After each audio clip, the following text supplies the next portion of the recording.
Welcome to the first official video of Genetics Matter. If you have not watched the introductory video, please go back and do that. Every breed that's going to get discussed, that first introductory video is going to be referenced. Today's dog, if you haven't guessed it, is the Chow Chow, or as you can see in this picture, the Chinese edible dog.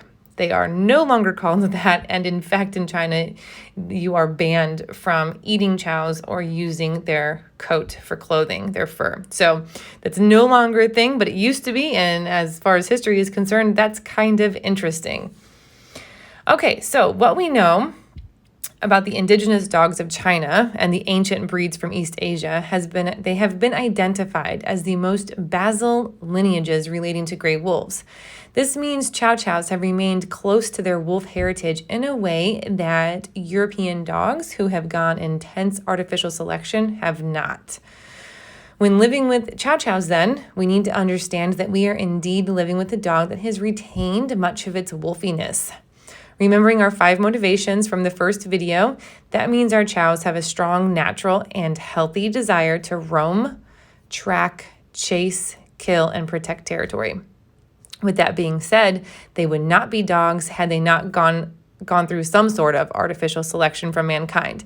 So chows were still bred with some serious purpose in mind. Those purposes include a plethora of things because chows were bred to be an all-around hunting and farm dog. I mean, these dogs are really underutilized today.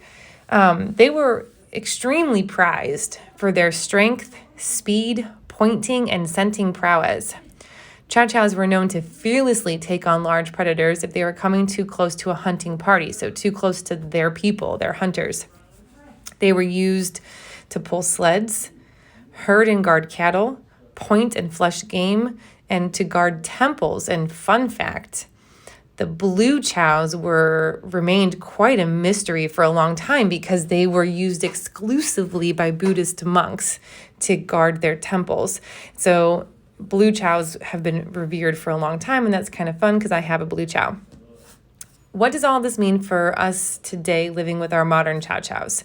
How can we be the best person possible for our Chow Chows?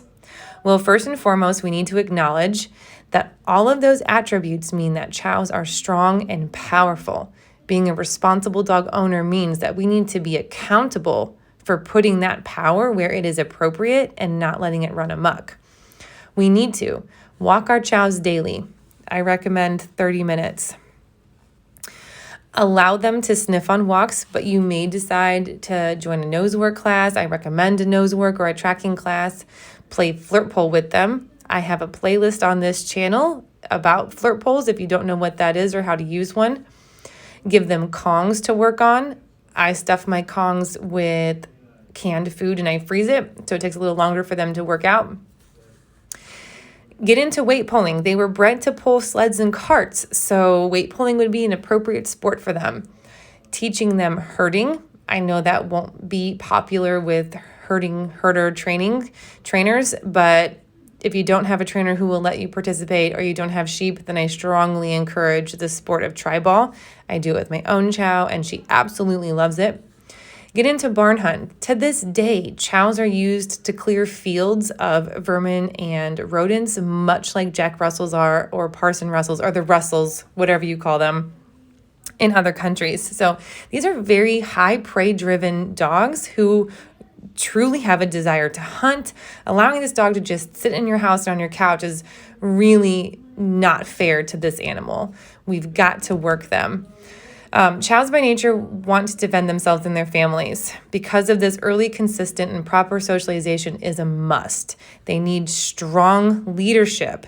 They need to have a strong leader to follow who can determine who is friend or foe. If this is left up to your Chow Chow, everyone will become a foe. So be a strong leader. If you got a Chow to be a guard dog, I strongly recommend you seek proper professional training from experienced people. Okay, if you want to see your breed featured on this playlist, please leave a comment down below. I have 4 dogs of my own. I'm going to go ahead and research them, but I am going to be taking requests for sure. So leave that comment in the comments below, and I will see you next week. Thanks so much.